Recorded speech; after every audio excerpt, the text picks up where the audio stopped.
Mães são acusadas de sequestro ao fugirem de violência doméstica no exterior por Nayana Andrade, publicado por Agência Pública em 8 de novembro de 2023.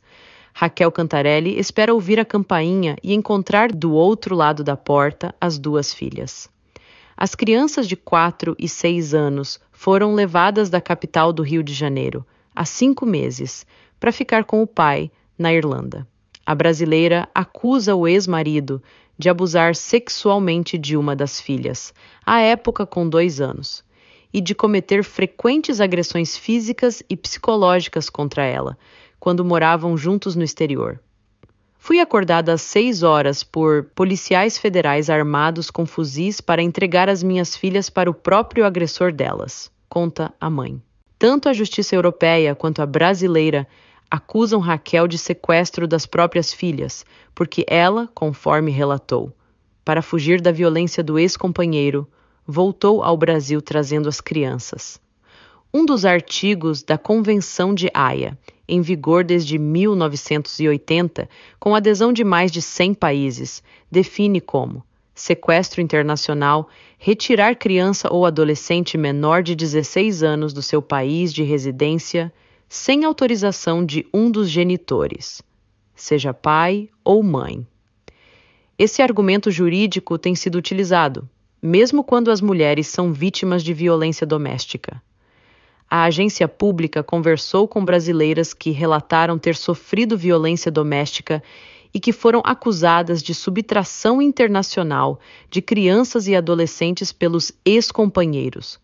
Uma delas pediu para ter sua identidade preservada.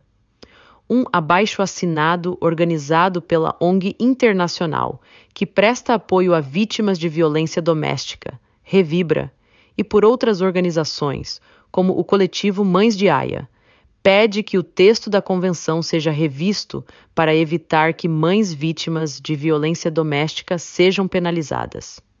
O documento, que já tem 37 mil assinaturas, foi entregue ao secretário-geral da Conferência de Haia, Christophe Bernasconi, durante a 8ª reunião da Comissão Especial de Haia, em outubro deste ano.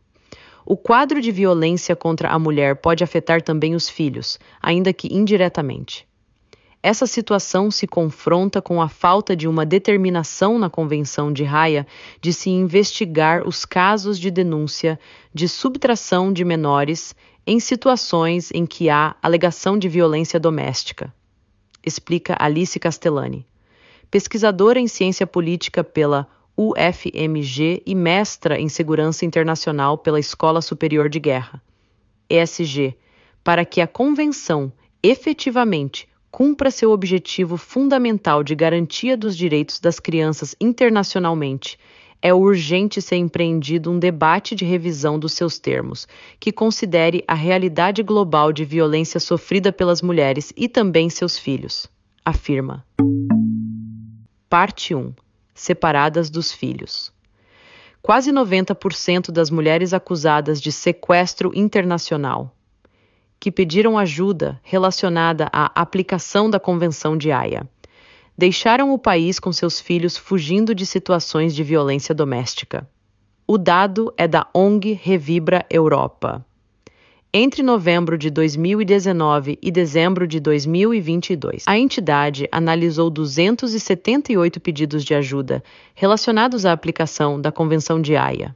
No total, 98% dos casos são de pais que acusaram suas companheiras ou ex-companheiras de sequestro internacional. Infelizmente, a imensa maioria delas escapa com as crianças para se proteger de lares abusivos onde ocorre a violência doméstica, afirma Márcia Barato, cientista política e coordenadora de pesquisa da Revibra. Raquel Cantarelli diz que suas filhas não falam inglês e estão privadas de qualquer contato com ela desde que deixaram o Brasil. Ela conheceu o pai das meninas em 2015. Quando a primeira filha nasceu, Raquel começou a desconfiar do comportamento do ex-marido, que já tinha hábitos estranhos de intimidade com a filha de 5 anos, fruto de uma relação anterior. Ele queria trocar fralda da nossa filha de 2 anos o tempo todo. Por isso passei a impedir, embora ele dissesse que só queria ajudar, conta. Em dezembro de 2018, A brasileira diz que acordou com o grito da filha mais velha, que dormia em outro quarto da casa, seguido de um choro muito forte. Quando abri a porta, me deparei com o genitor dela tampando a boca da minha menina, que estava nua no trocador, para que não fizesse barulho, talvez para não me acordar. Ele estava apenas de cueca e com ereção. Lembra emocionada. Ela fez denúncia e conseguiu medida protetiva concedida pela justiça irlandesa. Com a ajuda da ONG Revibra e do Itamaraty, conseguiu novo passaporte fornecido pela Embaixada do Brasil em Dublin. Com isso, ela conseguiu voltar ao Brasil escoltada por policiais. Durante 4 anos, Raquel viveu com as filhas no Rio de Janeiro. Mas, em 14 de junho de 2023, policiais federais foram até sua casa, cumprindo ordem judicial, e levaram as 2 crianças. A decisão se baseia no que diz a Convenção de Haia sobre Subtração Internacional de Menores. O meu ex-marido entrou com recurso em segunda instância e, infelizmente, não fui informada e nem intimada a depor, e os prazos para recorrer também não foram respeitados, afirma Raquel. Ela aguarda uma última decisão judicial para trazer as meninas de volta. Em julho deste ano, a Justiça Federal Brasileira determinou o retorno da filha de Renata, que está com o pai na Europa. 10 anos atrás, ela foi acusada de sequestro internacional da própria filha depois de voltar com a criança para o Brasil, para fugir do relacionamento violento com o pai da menina. A decisão de uma vara federal de Curitiba, em 14 de julho deste ano, a qual a pública teve acesso com exclusividade, determina prazo de 45 dias, a partir da decisão para o regresso da menina a solo nacional, e a emissão de passaporte atualizado juntamente com permissão para viagem desacompanhada, para quando for permitido o retorno. Renata aguarda o cumprimento da decisão. Ela conta que, em 2010, conheceu o ex-companheiro na Europa. Em menos de 3 meses, começaram uma intensa relação. O namorado europeu convenceu Renata de que deveriam ter logo um filho, mesmo sem casamento oficial. Quando engravidou, ela diz que ele queria forçá-la a fazer um aborto e teria confiscado seu passaporte. Por se negar a fazer o aborto, a brasileira diz que começou a ser agredida física e psicologicamente pelo ex-namorado. Essas agressões, conforme seu relato, foram se intensificando com situações de cárcere privado até o fim da gravidez. Um dia, enquanto amamentava minha filha, ele disse que eu iria deixar o bebê, viciado em mim, e atirou uma lata de leite em pó na minha cabeça. Conta abalada. Ela conta que o ex-companheiro chegou a ser preso preventivamente por 48 horas, em junho de 2014, por conta das agressões. Ele entregou meu passaporte e o de minha filha para que eu não prosseguisse contra ele na justiça. Foi assim que voltei ao Brasil, conta. Depois de 2 anos, entretanto, a justiça brasileira determinou que a menina, que nessa época tinha 3 anos, voltasse para a Europa. É preciso que esteja escrita na Convenção de Haia que a violência doméstica contraria a premissa de que o melhor para a criança é seu retorno imediato para o país onde ela habitava.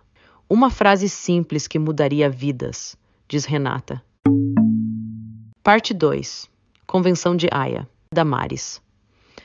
Rodrigues aguarda a decisão final pela guarda da filha, de 7 anos, que hoje vive na Coreia do Sul após ser levada pelo pai da criança. A ida da menina para lá aconteceu quando a criança tinha 5 anos, sem permissão da mãe, o que vai de encontro à Convenção de Haia, de acordo com a defesa de Damares. Ela já havia conseguido uma decisão numa vara de família da comarca de Caucaia, no Ceará, estado brasileiro onde a filha dela nasceu. A decisão foi em favor da guarda da mãe. Mas o caso também está em tramitação na Coreia. Damares vendeu um terreno e conseguiu doações para ir até as audiências no exterior. Em setembro deste ano, a justiça coreana determinou o retorno da criança ao Brasil, mas a criança ainda não foi liberada. A demora da justiça daqui para agir aqui foi tão grande que fez com que a criança permanecesse quase 1 ano na Coreia do Sul de forma irregular com o pai, que estava com o passaporte cassado pelo Ministério Público Federal. E mesmo assim ele viajou para o exterior e ainda está com prisão preventiva em aberto, conta Damares. Ela diz que seu relacionamento com o ex-marido foi marcado por violência. Um dia, ele começou a me bater e jogou álcool no meu corpo enquanto eu carregava nossa filha. Saí correndo do apartamento porque eu vi riscando um fósforo. Mas o porteiro falou para que voltasse porque meu companheiro não iria fazer nada comigo. Morrendo de vergonha, voltei. Quando entrei no apartamento, levei uma facada na perna e só vi o sangue escorrendo. Ele ainda tentou me acertar novamente pelas costas, mas por sorte não me feriu. Damares conta que o agressor chegou a ser preso, mas foi solto no mesmo dia por pagamento de fiança. Em 2018, ele entrou com um pedido de guarda e conseguiu ganhar. A alegação foi a alienação parental. Recorri da sentença, mas nessa mesma época fui morar no sul do Brasil por causa de uma oportunidade de trabalho e não dava para ir ver minha filha no Nordeste aos fins de semana, conforme estipulado pela Justiça, conta. Damares conseguiu na Justiça brasileira ter a guarda unilateral da filha, mas o marido viajou com ela para a Coreia do Sul sem autorização da mãe. Ela acionou a Convenção de Haia para reaver a guarda da menina e aguarda o julgamento final, previsto ainda para este ano. Ele fez uma chamada de vídeo pedindo um documento da minha filha para que pudesse passar uns dias de férias com ele. Disse que não daria o passaporte e que não autorizava. Ao desligar o telefone, liguei para a babá e falei para que ela não desse a ele o passaporte da minha filha. No documento havia uma permissão para que ambos pudessem viajar com a criança tanto no Brasil quanto no exterior. Mas a mulher já havia entregado. Dias depois, ele ligou dizendo que estava com minha filha na Coreia do Sul. Parte 3. Procurado pela Interpol. A Justiça brasileira pede que Ahmed Tarek Mohamed Faiz Abdelkalek entre para a difusão vermelha da Interpol, uma lista pública de cooperação internacional que facilita a localização de procurados pela Justiça para extradição. Ele é acusado de ter sequestrado o filho, na época com 3 anos, há mais de 1 ano. Ahmed deixou o Brasil com a criança rumo ao Egito, sem o consentimento da mãe brasileira Karim Aranha. Karim Aranha foi ao Egito para conhecer um homem apresentado por um amigo dela, e a primeira impressão foi a melhor possível.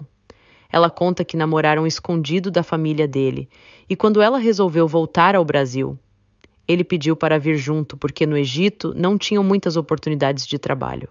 Ele voltou comigo e, aqui, logo descobri que estava grávida. Foi um susto para ele, que é 16 anos mais novo que eu, uma mulher mais madura e que já tinha um filho de outro casamento, conta. No 7º mês de gravidez, o marido de Karim disse que não queria que o filho fosse brasileiro, e sim que nascesse nos Estados Unidos. Ele preparou tudo para que ela ficasse no apartamento de um egípcio e de uma russa, amigos dele que moravam em Nova York. Karim passou pelo parto de alto risco. Criança nasceu prematura sozinha porque o marido tinha ficado no Brasil, aguardando a resposta ao pedido de nacionalidade brasileira. Quando meu filho tinha 2 meses, nós começamos a discutir e foi a primeira vez que ele me deu um tapa na cara. Foi a primeira agressão.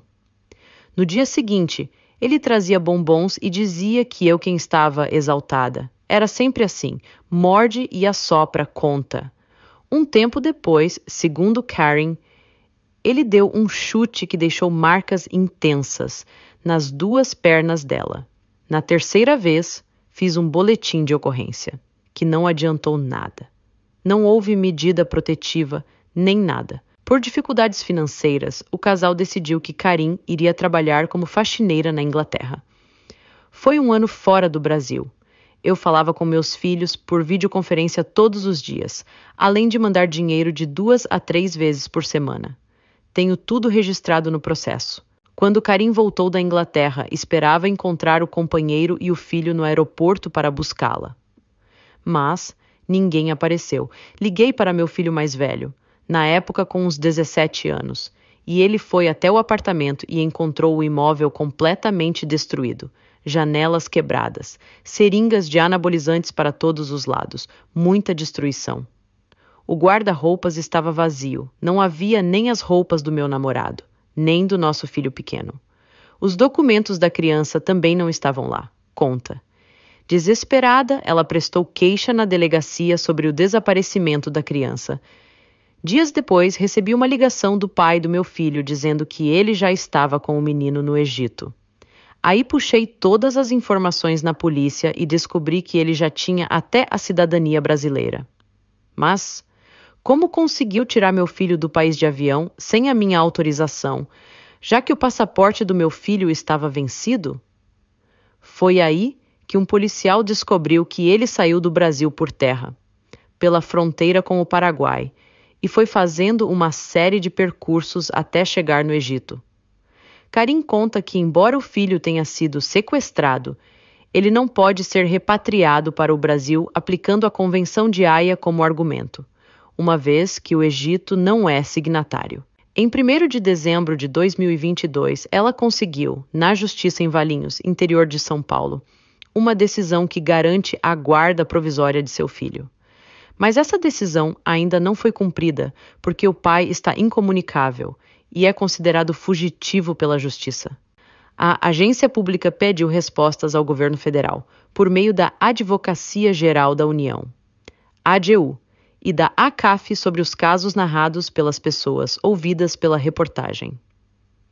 A AGU informou que a alegação de risco físico ou psíquico ou situação intolerável a que se refere o artigo 13.1b da Convenção da Haia passa por possível comprovação durante a ação de busca, apreensão e restituição de menor perante o Poder Judiciário brasileiro, sendo de praxe a avaliação psicossocial do menor, a fim de verificar a presença da exceção.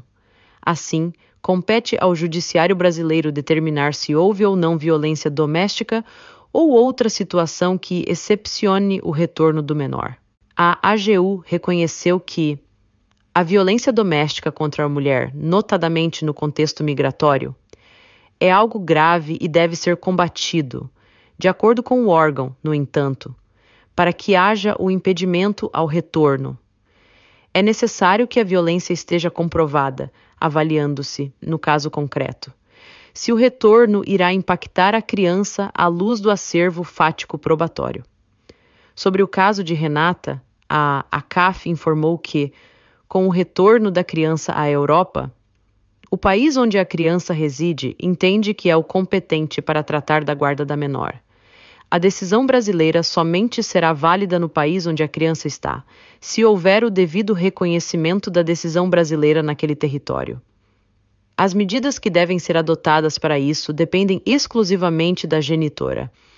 Com relação ao caso da filha de Damares Rodrigues, que se encontra na Coreia do Sul, com o pai e sem a autorização da mãe, a AGU disse que não atua em casos de crianças levadas do Brasil para o exterior. A ACAF não respondeu os questionamentos da reportagem sobre este caso.